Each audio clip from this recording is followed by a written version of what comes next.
Commander Gregory Kane stood on the bridge of the alien warship and watched Earth spinning slowly on the massive screen in front of him. His scaled hands were locked behind his back, and his eyes studied the blue and green planet with the interest of a hunter looking at prey. Next to him stood his second officer, Vrelka, who was checking all the information they had gathered about this world. She touched the glowing displays with her long fingers and pulled up data about the humans who lived. On that distant planet, Vrelka spoke in their language, and the computer translated her words into sounds that made sense.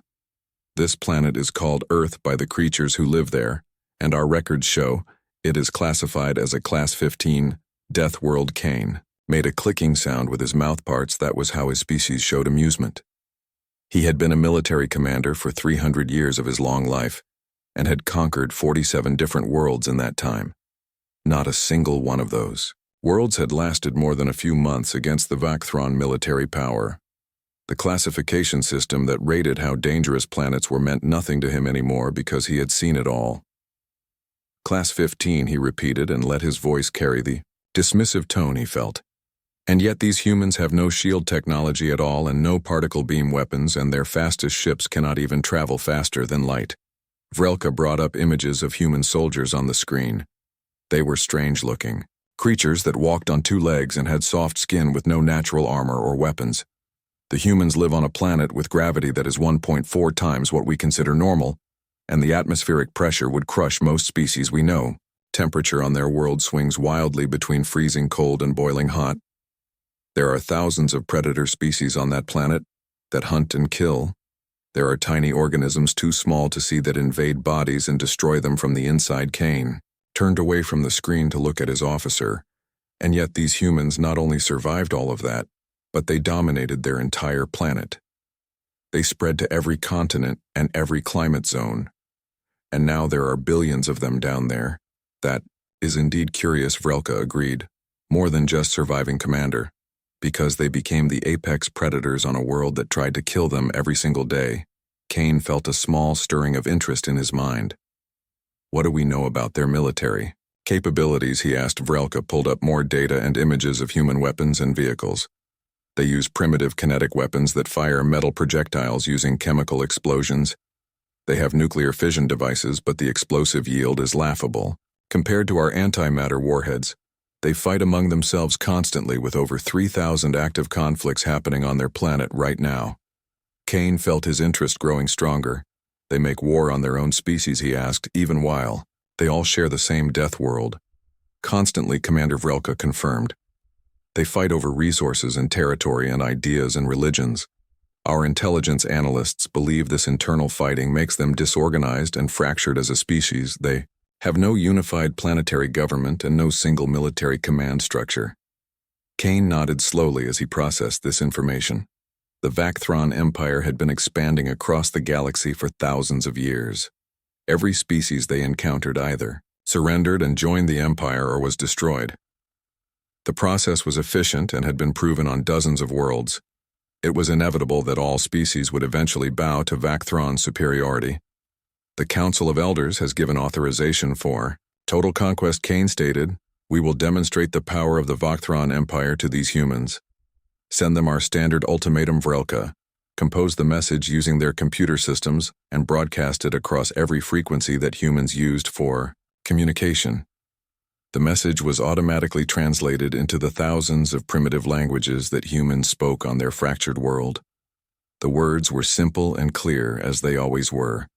Surrender completely within one rotation of your planet, or face complete annihilation of your species. On Earth, the message was received at the exact same moment by every nation and every military and every communication system in the United Nations building in a city called New York. Representatives from all the human nations rushed to emergency meetings in a military building called the Pentagon.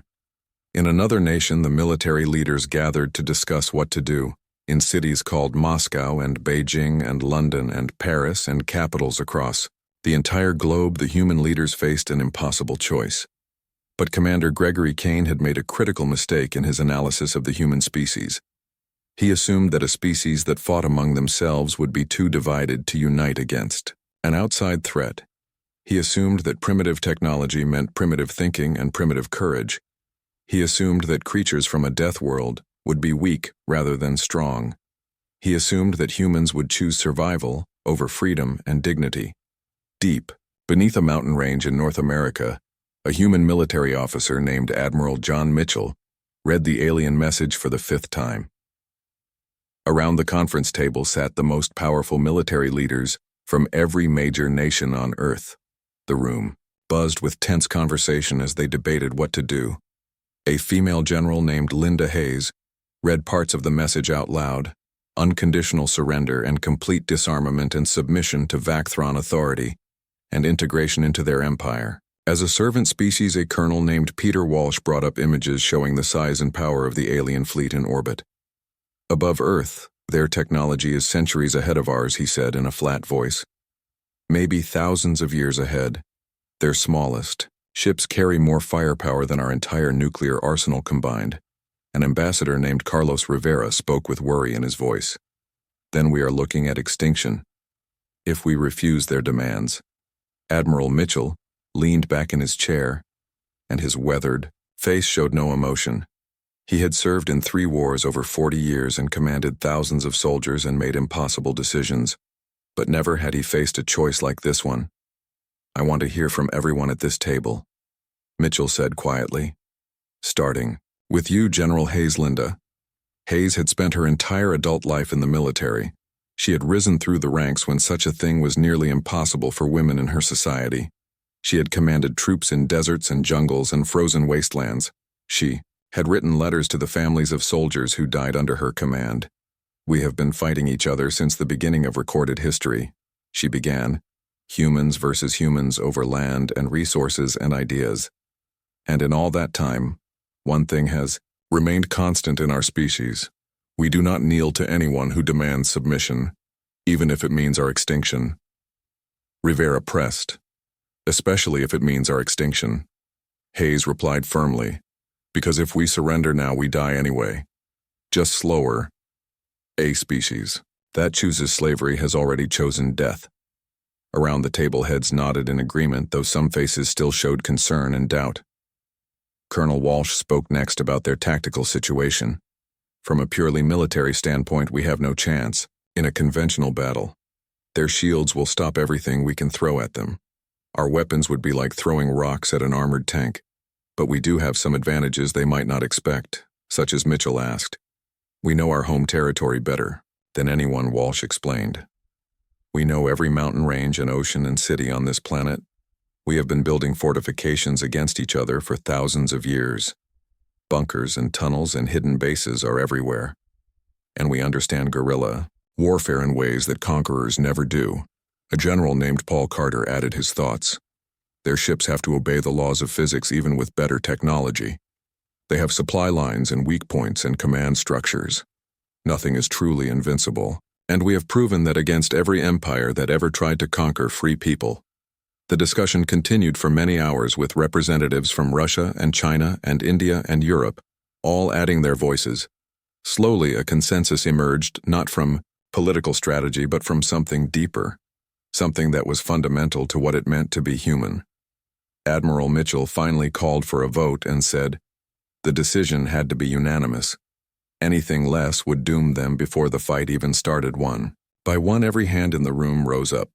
Mitchell stood from his chair and walked to the communications console. He opened a channel to every military installation on Earth and every ship and every command center. This is Admiral John Mitchell, Supreme, Allied Commander of Earth Defense Forces as of this moment. Humanity is at war. Not with each other, but with an enemy that seeks to enslave us all. Send our response to the alien fleet. The message was composed quickly and broadcast on every frequency, with every ounce of power Earth could generate. It was not a long message, and contained no diplomatic language or requests for negotiation. It contained just 2 words in the English language. Come down.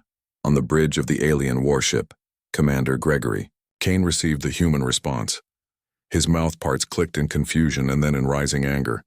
In 300 years of service and 47 conquered worlds, not one species had ever refused the Vacthron ultimatum. They refuse, Vrelka said with disbelief in her voice. Commander, this is unprecedented and they must understand what will happen to them. Kane felt his earlier amusement vanish and be replaced with cold fury. How dare these primitive creatures defy the might of the Vakthron Empire? How dare they choose death over the mercy of submission? Very well, Kane said, and his voice was hard as stone. If they choose death, then we will deliver it to them. All forces prepare. The alien attack began exactly at 6 in the morning. By Greenwich Mean Time, Commander Kane's strategy was textbook perfect and had been proven on dozens of worlds before Earth. The fleet would take control of orbital space first and destroy all satellites and then bombard military targets and cities until resistance collapsed. The first wave consisted of 60 massive platforms that carried enough antimatter weapons to destroy entire continents. They descended through Earth's atmosphere, in perfect formation with their violet-colored shields shimmering around them.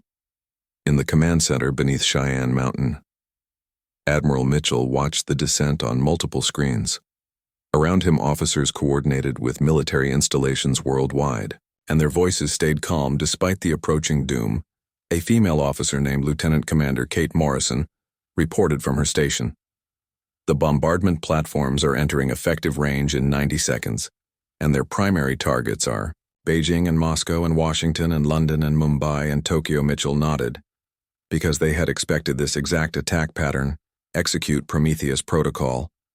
He ordered, across the globe in 67 separate locations, weapon systems that had been declared obsolete decades ago suddenly came back online. They were relics from humanity's most dangerous era, when nations had built enough nuclear weapons to destroy the world many times over. These missiles had been kept in secret underground, silos, and maintained by personnel who had signed secrecy agreements that went beyond national boundaries. But the missiles had been modified over the past 3 days. Scientists from every nuclear power had worked without sleep to retrofit the warheads, with a single purpose: to reach orbital altitude and detonate with maximum electromagnetic pulse effect. Launch authorization confirmed, Morrison announced. All silos report successful ignition. 67 missiles erupted from Earth's surface with fire and smoke trailing behind them. Their chemical rockets were primitive compared to alien technology, but they were good enough for what they needed to do. They screamed upward through the atmosphere, targeting the space around the alien bombardment. Platforms on. The alien flagship. Sub-Commander Vrelka detected the launches immediately. Commander, the humans are firing nuclear missiles at our bombardment platforms, but their weapons cannot penetrate our shields. Kane watched the primitive weapons rising toward his forces and felt satisfied. Let them waste their arsenal, he said. It will make the final conquest much easier. But the missiles did not try to hit the alien ships directly, at altitudes between 30 and 50 kilometers above Earth. They all detonated at the same moment. The nuclear explosions created massive electromagnetic pulses that cascaded across orbital space. The pulses could not penetrate the alien shields, but they did something the aliens had not expected. They ionized the upper atmosphere and created temporary disruption fields in the electromagnetic spectrum. For exactly 8 seconds, the alien bombardment platforms lost sensor contact with their command ships. 8 seconds was all humanity needed from launch. Facilities hidden in deserts around the world. Thousands of rockets lifted off. These were not nuclear weapons but simple kinetic kill vehicles. Just tungsten rods accelerated to incredible velocities with no warheads and no explosives. Only mass and velocity and the physics of kinetic energy. The bombardment platforms were operating on automatic protocols during their 8 seconds of communications blackout. Their shields were calibrated to deflect energy weapons and antimatter attacks. They were not designed to stop primitive kinetic weapons traveling at 8 kilometers per second. The tungsten rods struck like the hammer of an angry god. Each rod carried the kinetic energy of a tactical nuclear weapon. They punched through shields that were looking for sophisticated threats. They tore through armor plating and transformed billion-credit alien war machines into clouds of superheated metal and debris.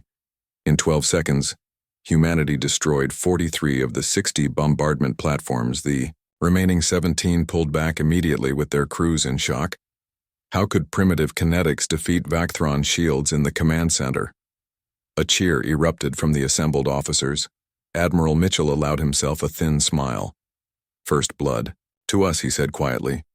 Now comes the hard part. On the alien flagship, Commander Kane stared at his display in stunned silence. 43 platforms destroyed and thousands of trained personnel dead in an instant against a species that supposedly had no advanced weapons, how Vrelka demanded, and her voice shook. Their weapons should not have penetrated our shields. Kane's mind worked through the problem with the speed of a trained military analyst. They exploited a weakness in our defensive protocols, he said slowly. Our shields detect and deflect high-energy signatures. Their kinetic weapons had no energy signatures at all. They were invisible to our detection systems. Recalibrate all shields immediately. Kane ordered, adjust defensive parameters too. Detect and deflect kinetic threats of all velocities, and recall all assault platforms back to the fleet. We proceed to Phase 2 of the invasion. Vrelka hesitated before speaking. Commander, Phase 2 requires deployment of ground forces. But our doctrine says we must secure orbital superiority first. The doctrine did not account for this level of tactical creativity. Kane admitted, we cannot bombard them from orbit if they can strike us during our approach. We will deploy the ground invasion force directly. Once we secure their major cities, we can proceed with orbital bombardment of any remaining resistance. It was a tactical adjustment that made sense given what had just happened, but it was also the second critical error that Commander Kane would make in this war. The first error was underestimating human willpower. The second error was coming down to fight on human ground. The alien ground invasion force consisted of 3 million soldiers supported by atmospheric fighters and hover tanks and mobile artillery. They descended in massive transport ships towards 6 major landing zones: the Great Plains of North America, and the Siberian wilderness, and the Australian outback and the Sahara Desert, and the Amazon Basin and the Gobi Desert, all wide open, spaces far from major cities and ideal for establishing forward operating bases. The alien military doctrine was efficient as always: secure the landing zones and establish supply chains, and then advance on population centers with overwhelming technological superiority. Lieutenant Colonel Danny Wright watched the alien transports descending toward the Great Plains from his underground command bunker. He commanded the 3rd Armored Division, along with elements from 2 other divisions. 20,000 troops total against an invasion force of 500,000 aliens in his sector alone. The odds were not good by any measure. A major named Lisa Chen reported from her station, enemy transports are touching down now, and initial estimates put their landing force at 500,000 soldiers.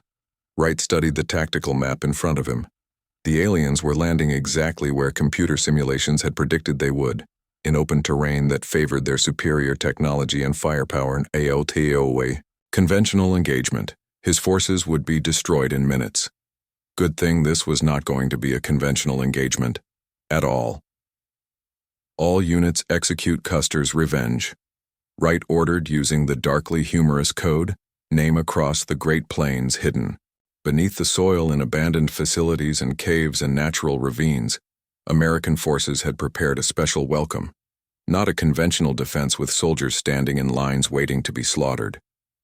Something far worse for any invading force. The AID alien landing went smoothly from their perspective. Transport ships settled onto the grasslands and their massive weight compressed the earth beneath them. Ramps extended and alien soldiers in powered armor marched out in perfect formation. They established a defensive perimeter and deployed sensor arrays and began constructing prefabricated structures for their forward base. Within 1 hour they had a defensible position spanning 10 square kilometers. The attack began when darkness fell. The first indication was an explosion beneath a fuel storage depot. Not a large explosion, but enough to breach the tanks and ignite their contents. As alien soldiers rushed to contain the fire, more explosions rippled through the base perimeter. Not at defensive positions or weapon emplacements, but at power generators and water purification units and communications arrays and supply depots. Then the artillery barrage began from positions the aliens could not locate. These were not typical artillery emplacements fixed in one location. The guns were mounted on trucks and railroad cars, and they fired and then moved immediately. They fired again from a different position and moved again before alien counterbattery fire could target them. The ammunition was crude, but effective high-explosive shells with guidance systems stripped from retired missiles, accurate enough to hit general target areas and cheap enough that losing them to alien defenses was acceptable. For every shell the aliens shot down, 3 more got through and found targets.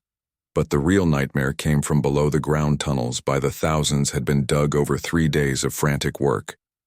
Every piece of mining equipment and tunnel boring machine and excavator that could be found had been used. A vast network of passages honeycombed the soil beneath the alien base. From these tunnels, small teams of Special Forces soldiers emerged. They struck alien patrols from behind, using shaped charges against hover tanks. Then they disappeared back underground before reinforcements could arrive.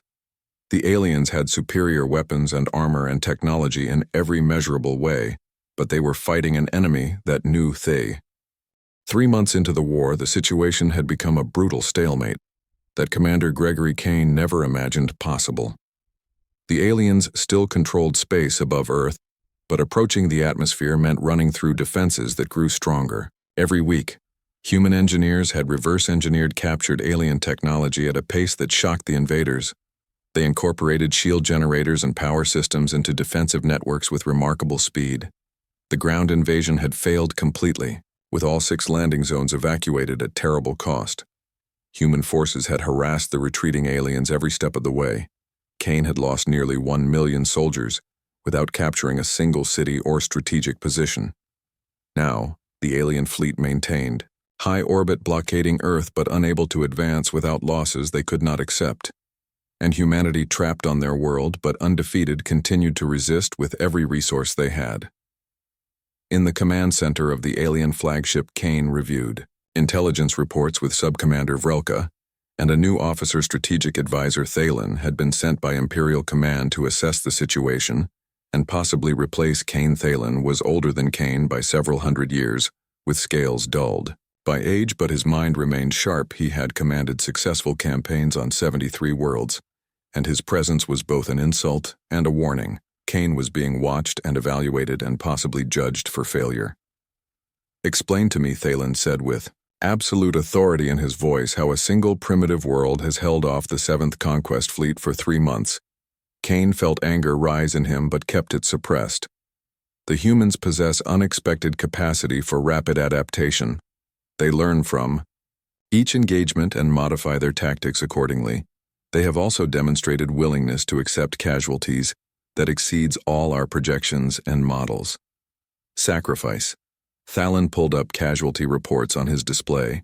According to these numbers, human military casualties approach 6 million. Civilian casualties from collateral damage exceed 20 million.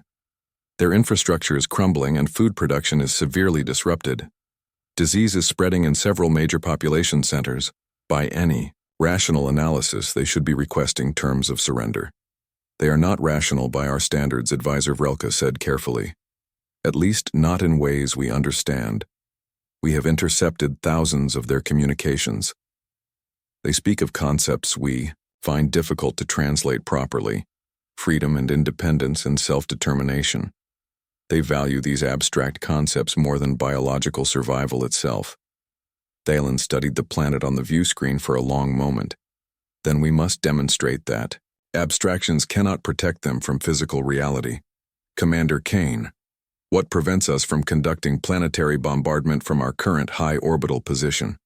We have attempted long-range bombardment," Kane explained while displaying tactical data. "The humans established a network of ground-based energy weapons that can reach high orbit. They salvaged the technology from our destroyed bombardment platforms and adapted it. The effective range is limited but sufficient to threaten capital ships if we remain stationary long enough to establish accurate firing solutions, so we are blocked from above and unable to invade from below." Thalen summarized a perfect stalemate which is completely unacceptable to the Empire.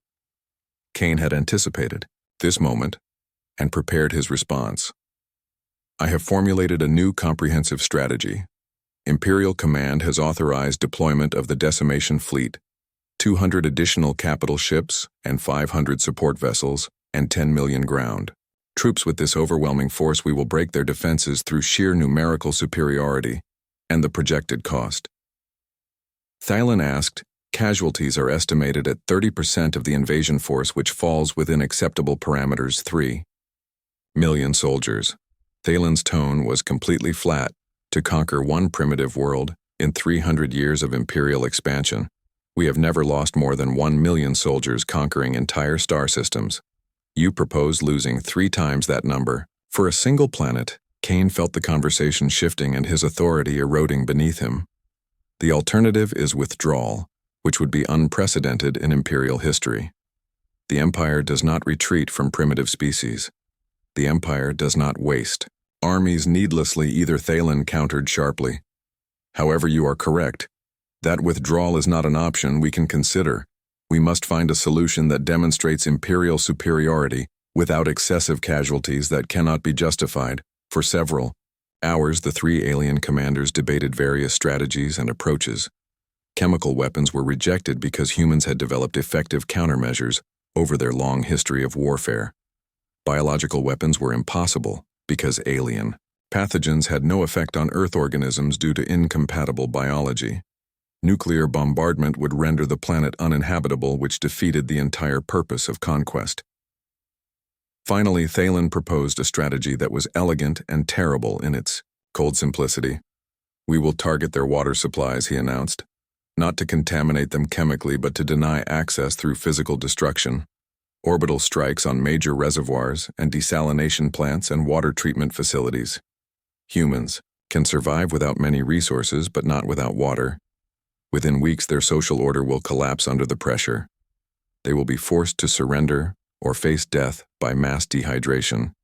Kane considered the proposal with his analytical military mind. It was ruthless, but warfare had never been about kindness or mercy, and it avoided the massive casualties of direct invasion while still applying irresistible pressure on the human population. I approve this strategy.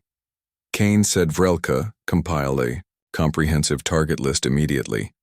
Begin with the largest water reservoirs and work systematically downward.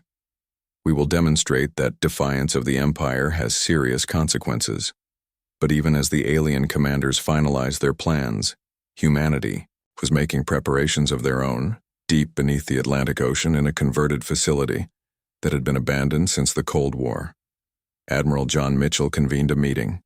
The underground base was proof against orbital bombardment and undetectable by alien sensors. It had become the headquarters of Earth Defense Command by necessity. Around the conference table sat military leaders from 27 nations, along with scientists who had been working without rest.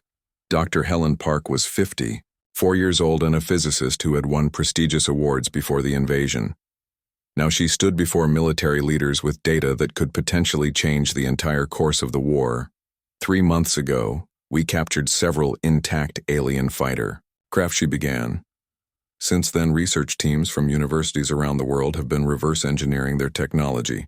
We have made a significant breakthrough that changes everything. The holographic display showed complex schematics of an alien shield generator. Their defensive shields operate on quantum principles we did not fully understand until now. They generate a field that interacts with quantum states of incoming particles. This effectively redirects energy and matter around the protected vessel. General Linda Hayes leaned forward with interest. Doctor, I appreciate the science lesson, but what does this mean for our tactical situation in plain terms? Park smiled with grim satisfaction. It means we can replicate their shield technology. Not perfectly, and not with the same power output, but well enough for practical application. Within 2 weeks, we can equip our atmospheric fighters with functional shield generators. Within a month, we can install them on ground installations and naval vessels. The implications rippled through the room like electricity. Admiral Mitchell spoke first. If we can shield our fighters, we can challenge their air superiority directly. If we can shield our installations, orbital bombardment becomes far less effective overall. Exactly, Park confirmed. But there is more to report. We have also analyzed their propulsion systems in detail. Alien drives operate on controlled antimatter reactions at scales. We have studied theoretically but never achieved practically. We have been using antimatter in research for decades but never at their level of scale or efficiency.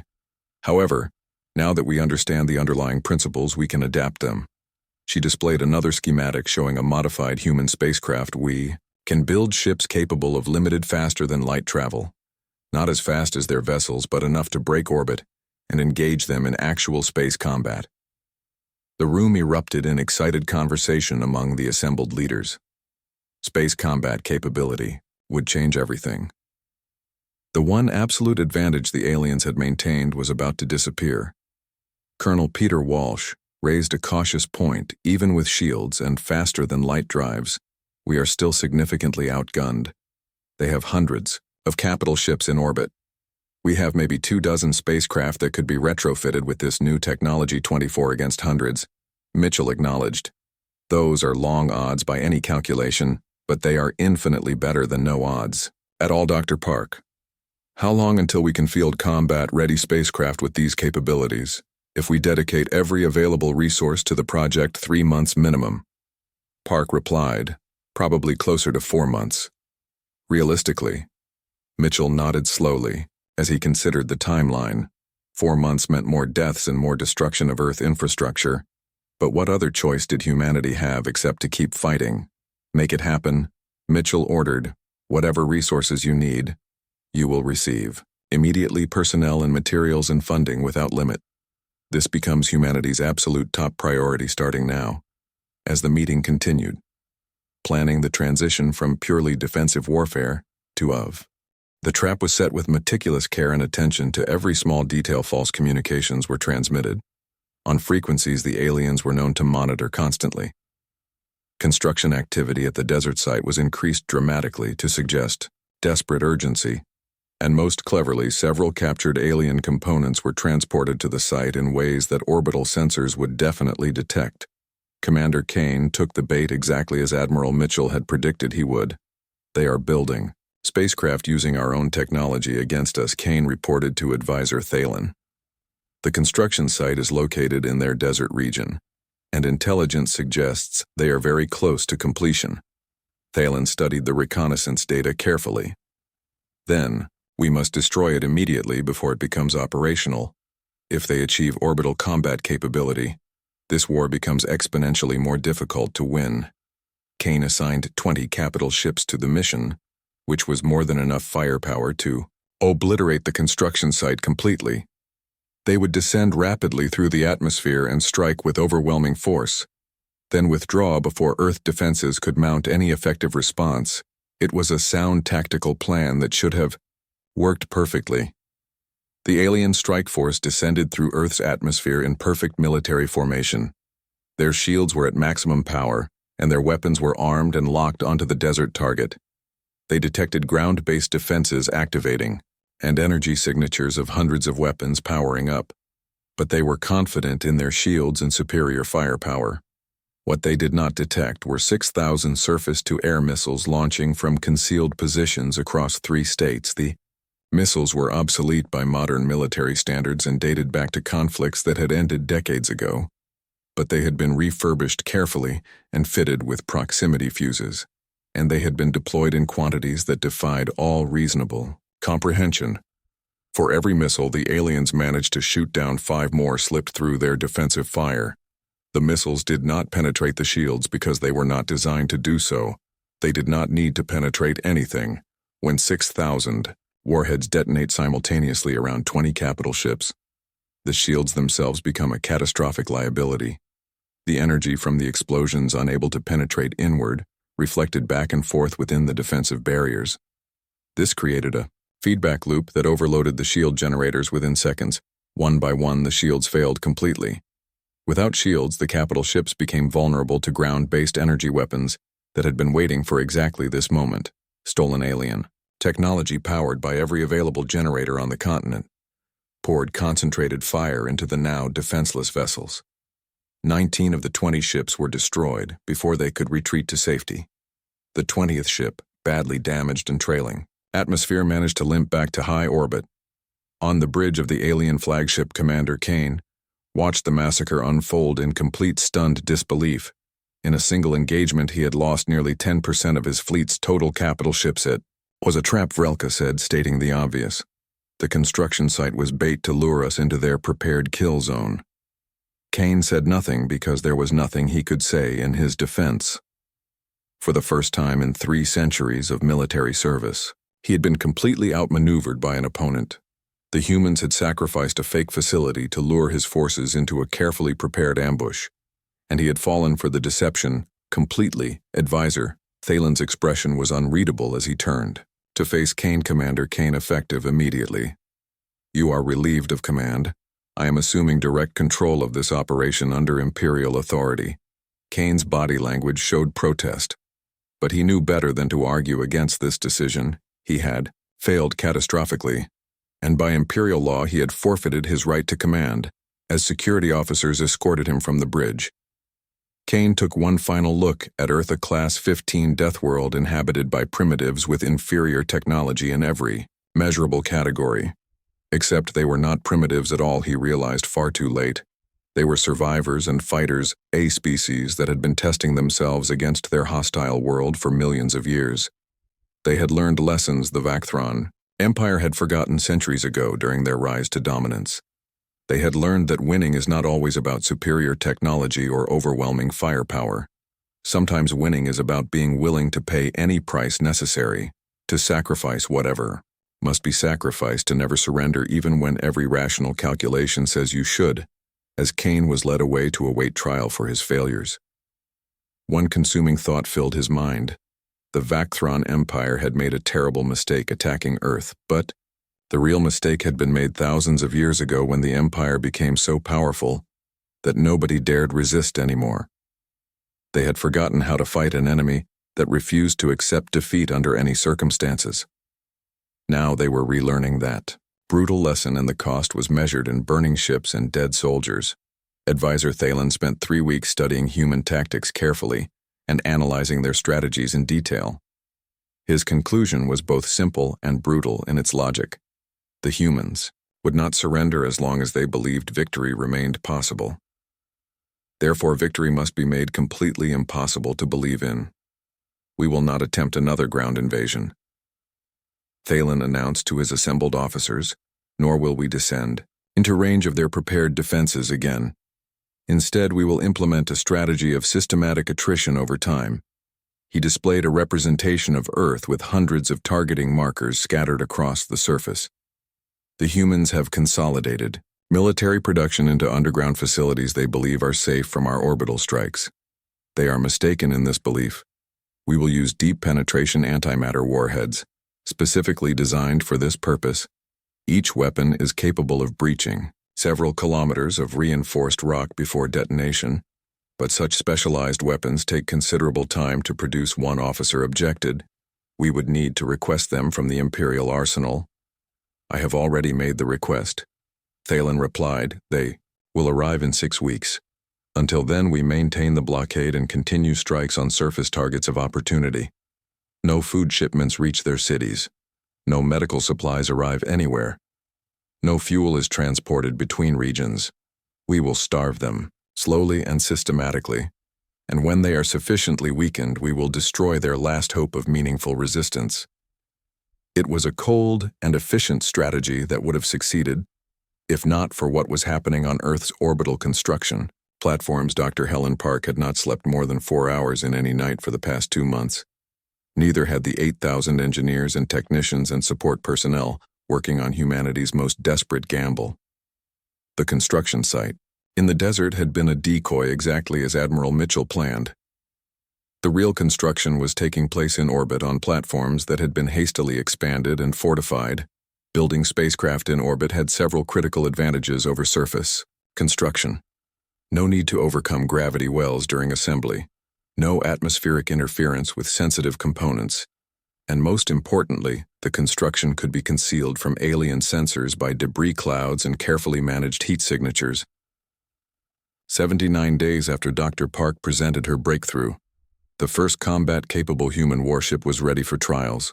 The ship had no official name yet, because naming would come later, if there was a later. For now it was simply designated prototype. One, it was ugly by any aesthetic standard imaginable. A cobbled-together fusion of human engineering and captured alien technology. Massive shield generators dominated the forward section. The propulsion system had been described by one engineer as barely controlled catastrophe waiting to happen, but it could fly through space. It had functional shields, and it carried weapons that could theoretically damage alien capital ships. Captain Roger Blake had been chosen to command Prototype 1 for several specific reasons.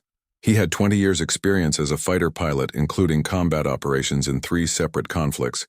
He had perfect scores on spacecraft simulation training, and perhaps most importantly, he had volunteered for a mission. Everyone knew was likely one way. Blake strapped into the command chair, surrounded by a crew of 47 specialists who had also volunteered. Around him, technicians made final checks on systems that had never been tested in actual combat conditions. Communications. Check, Blake said, and his voice stayed calm despite the circumstances. Admiral Mitchell. Do you read me clearly from the command center beneath the Atlantic? Mitchell's response came through. Loud and clear, Captain. You are cleared for departure. When ready, Blake took a deep breath and looked through the forward viewport at Earth below. The blue and green planet that had been humanity's home for millions of years. Up here, away from the surface, the damage was not visible. No burning cities or destroyed infrastructure or suffering populations. Just a beautiful world that aliens had decided to conquer. All stations report. Ready status, announced Lieutenant Kyle Mason, the executive officer. Then let's see if this thing actually works. Blake said. Engineering, bring the drive online. Deep in the engine compartment, technicians activated humanity's first faster-than-light drive. The antimatter containment fields stabilized properly. The quantum entanglement generators achieved synchronization, and with a shudder that ran through every frame of the ship, Prototype 1 transitioned into faster-than-light travel. It lasted exactly 12 seconds before the drive shut down automatically. Aboard the alien flagship, Advisor Thalen stared at the tactical display in complete disbelief. A human vessel had appeared from nowhere and destroyed one of his frigates and disappeared before his forces could respond effectively. It had used faster-than-light technology and functional shields and weapons capable of penetrating Vacthron defenses. All fleet elements converge on the human vessel's last known position. Thalen ordered, establish a detection grid across this entire sector. When it reappears, I want overwhelming firepower brought to bear immediately with no hesitation. But Prototype 1 did not reappear in any location. The aliens expected Blake had no intention of fighting a battle he could not possibly win. Instead, he jumped to a position near one of Earth's hidden orbital construction platforms. The ship could be concealed among debris and hastily erected camouflage. We are safe for now, Blake told his crew, but they know we exist, and they will be hunting for us constantly. Was it worth it? Mason asked. One frigate destroyed, but now they will be far more careful. That was not the point. Blake replied. We proved we can hurt them in space. We proved our technology works in actual combat. And most importantly, we proved to everyone on Earth that this war is not hopeless. Humans can fight back even in space against superior numbers. He opened a channel to Admiral Mitchell, far below on Earth. Mission accomplished. Sir, we have confirmed the prototype is combat viable. How many more ships can you give me? Mitchell's response carried both pride and sorrow in equal measure. We are working as fast as humanly possible, Captain. But it takes time to build spacecraft properly. Right now, you are humanity's entire space combat fleet. Then I had better not waste it. Blake said. Over the following 3 weeks, Prototype 1 conducted a guerrilla campaign that would have made any Earthbound insurgent extremely proud. The ship would appear at the edge of the alien fleet and strike a target and vanish. Before retaliation could arrive, cargo vessel here and a sensor platform there and a communications relay somewhere else. The damage to the alien fleet was minimal in overall strategic terms, but the psychological impact was absolutely immense. The invincible empire that had never known defeat was being harassed by a single human spacecraft that refused to stand and fight. More importantly, Blake's raids bought precious time for Earth factories to produce more materials, time for engineers to complete additional spacecraft, time for humanity to transform from purely defensive warfare to offensive capability. Thalen recognized the danger immediately. The humans are stalling for time, he said. Every day they resist is another day they can build more ships. Another day they can refine their technology. Another day they can coordinate their defenses. We must act decisively before they achieve parity. The deep penetration antimatter warheads arrived from the Imperial arsenal exactly on schedule. 30 weapons total, and each one capable of destroying an underground facility, no matter how deeply buried. Thalen identified 30 highest-value targets across Earth spacecraft construction facilities and military command centers and research installations and manufacturing plants. The strikes would be launched simultaneously, giving humans no time to evacuate or protect their critical infrastructure. It would be a death blow to human resistance. After the strikes, they would have no capacity to build new weapons, no centralized command structure, no hope of victory. The attack was scheduled to begin in 48 hours. But intelligence gathering works both ways in warfare. In the Atlantic Command Center, Admiral Mitchell received an urgent communication from a source that had been developed over weeks of patient intelligence work. A Vacthron maintenance technician, horrified by the Empire's brutality, had made contact with human forces. The information he provided was fragmentary and often technical, beyond proper translation, but the critical details were clear enough. 30 targets and deep penetration weapons, and 48 hours. Mitchell assembled his command staff immediately. "They are going to try to cut off our head," he said, "all of it. And, simultaneously, if they succeed, we lose this war completely. Can we evacuate the facilities?" Hayes asked. "Not in 48 hours," Mitchell replied. "We are talking about hundreds of thousands of personnel spread across 30 locations, worldwide moving. Them would be obvious to alien sensors. They would just retarget the weapons. Then we need to stop the weapons before they launch." Walsh suggested. How, Mitchell asked. "They are on capital ships in high orbit, well beyond our defensive range."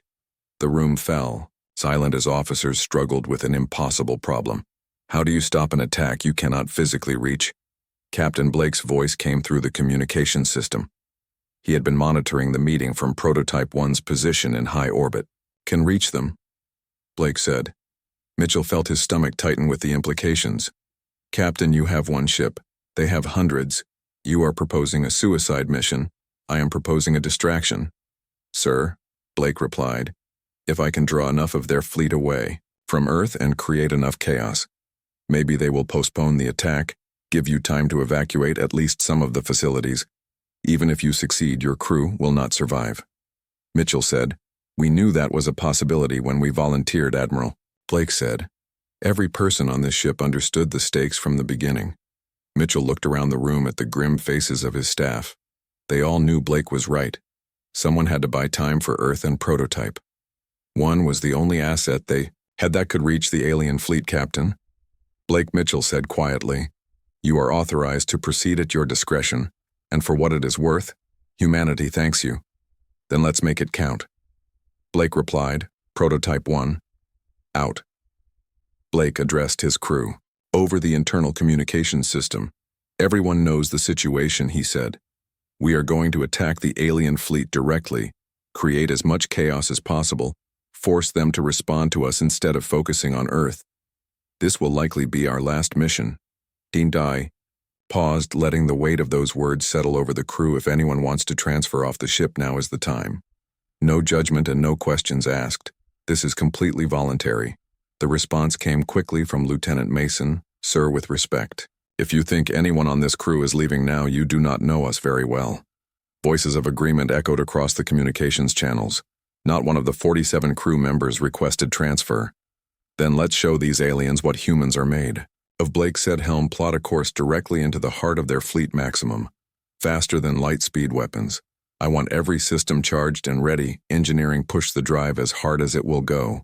We are going to hit them harder than they have ever been hit before." Prototype 1 vanished from its hiding spot and reappeared 10,000 kilometers from the alien flagship, right in the center of their entire fleet. Every alarm on every alien ship screamed simultaneously. Blake did not hesitate for even a second. Fire everything, he ordered. The railgun spoke first, followed by every missile prototype. One carried, the ship's shields flared as alien weapons opened fire from every direction. But Blake kept the ship moving and jumping in short faster. Then light bursts that made targeting nearly impossible. An alien destroyer took a direct missile hit, and its shields collapsed under the antimatter. Detonation, Blake targeted the weakened vessel with railgun fire, and the destroyer broke apart shields. At 60%, Mason reported calmly. Multiple incoming from all vectors. Keep moving, Blake ordered. Do not let them lock weapons on us. Prototype 1 danced through the fleet like a tiny defiant spark against an armada. Blake targeted support vessels and cargo ships. Anything that would create confusion and force the aliens to respond. 3 minutes into the attack, they had destroyed or damaged 8 vessels and thrown the entire fleet into chaos. Then the shields failed completely. Shields down, Mason reported with remarkable calm. Hull breaches on decks 2 and 4, fire and engineering section. Amy Blake called to the chief engineer. How long can you keep the drive running? Foster's response came between coughs from smoke. 3 minutes, she said. Maybe. 4, we are venting atmosphere, and the containment fields are becoming unstable. That will have to be enough, Blake said. Helm, one last jump. Put us right next to their flagship prototype. 1, battered and burning, made its final faster-than-light transition. The ship appeared 500 meters from the alien flagship, close enough that Blake could see individual details on the massive warship's hull. All remaining weapons target their command bridge. Blake ordered. And Amy. I need one more thing from you, Overload. The antimatter containment. Foster understood immediately. Sir, that will destroy the ship completely. I know, Blake said. How big will the explosion be? Big enough to take their flagship with us, Foster replied. Then do it. Blake said. Everyone else, it has been an honor serving with you. The crew of Prototype 1 launched their final missiles and fired their last railgun rounds. They watched as the weapons impacted against the alien flagship's shields. The weapons did minimal damage, but they had accomplished their purpose.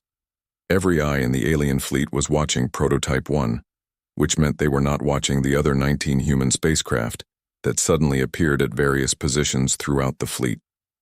Dr. Park had not been building just one ship. She had been building 20 simultaneously, using the first as a test bed, while constructing others in parallel. They were not all complete. Some lacked full weapons loadouts. Others had incomplete shield systems, but they could fight. And now, with the alien fleet distracted by Prototype 1's assault, they struck from 20 different vectors simultaneously. Blake laughed when he saw them appear on his failing sensors. Admire.